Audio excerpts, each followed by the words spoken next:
Hello guys. So last video we talked about the different types of decisions that managers regularly have to make. We'll now go through the first one on whether or not to accept a special order. All right. So special orders, those are requests. So what is a special order? It's a request from a customer,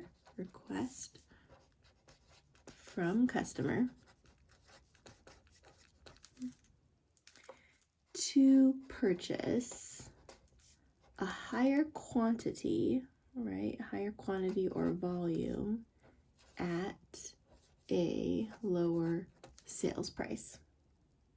And if you think about it, we had this as an example in one of the projects for Phyllis. One of the versions had a women's book club approaching Phyllis's bookstore and asking it to purchase a high set volume. But because of that, they wanted a price break. So they wanted a lower price per book, right? So then it's up to the manager or the owner to calculate and decide whether or not that is a financially viable option, right? So if we go back to our steps for making these decisions, identify the goal, right? Should we accept, our goal is probably to maximize our net income. So our turn of courses of action, accept that customer order or not accept it. How are we going to decide? We're going to perform an analysis, okay? So the analysis for a special order is simply, remember we only consider our relevant items in our calculation. So we're going to look at the relevant revenue. So the additional revenue, because remember, relevant revenue is what's different. So the additional revenue this customer order would bring in minus the costs that this order are going to generate. So those would be relevant costs. Okay, so relevant revenue from this order minus any costs associated with it.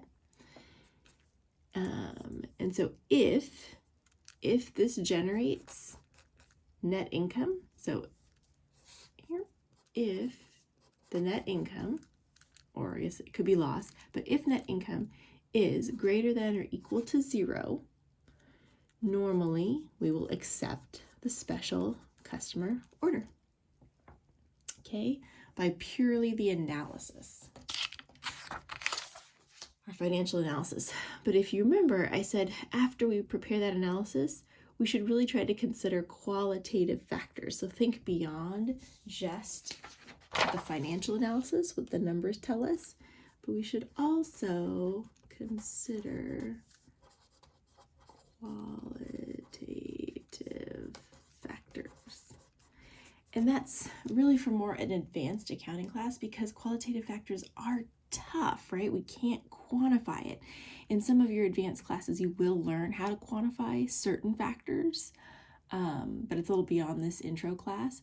And other times it's purely just management gut feeling, right? Whether or not they should accept the special offer, because sometimes the net income will not be positive.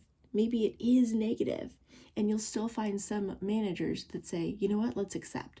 Why? Because they're considering the long-term ramifications, right? If they work with this customer on this particular order and the customer likes it, if it's a big customer, there could be opportunity for additional projects down the road, right? So they might be considering that, or they might just say, hey, working with a company of this size really adds to my credibility. It's going to help me get other customers long-term. So there might be some other factors that we can't capture in our financial analysis, and that would lead the manager to ultimately accept it, even when it breaks this little rule of net income having to be 0 or greater.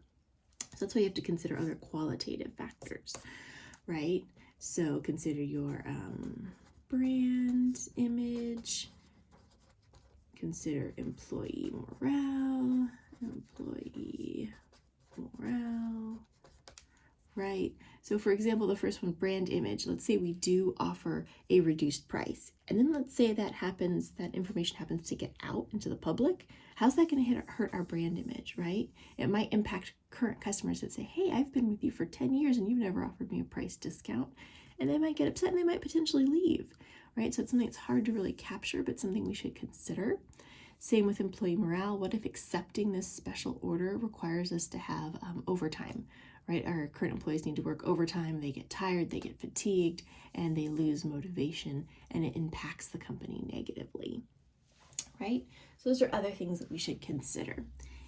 Another thing is that we normally assume taking on this particular customer order, assume taking special order doesn't negatively impact our existing sales. Impact existing sales. Why? Because that's for a more advanced class in making that computation. Existing sales, right? So if accepting this special order all of a sudden affects our regular standing, our regular customers, then more items are going to become relevant, and this calculation gets a little bit bigger. So we're going to assume taking the special order doesn't impact our existing sales, and assume we have the capacity.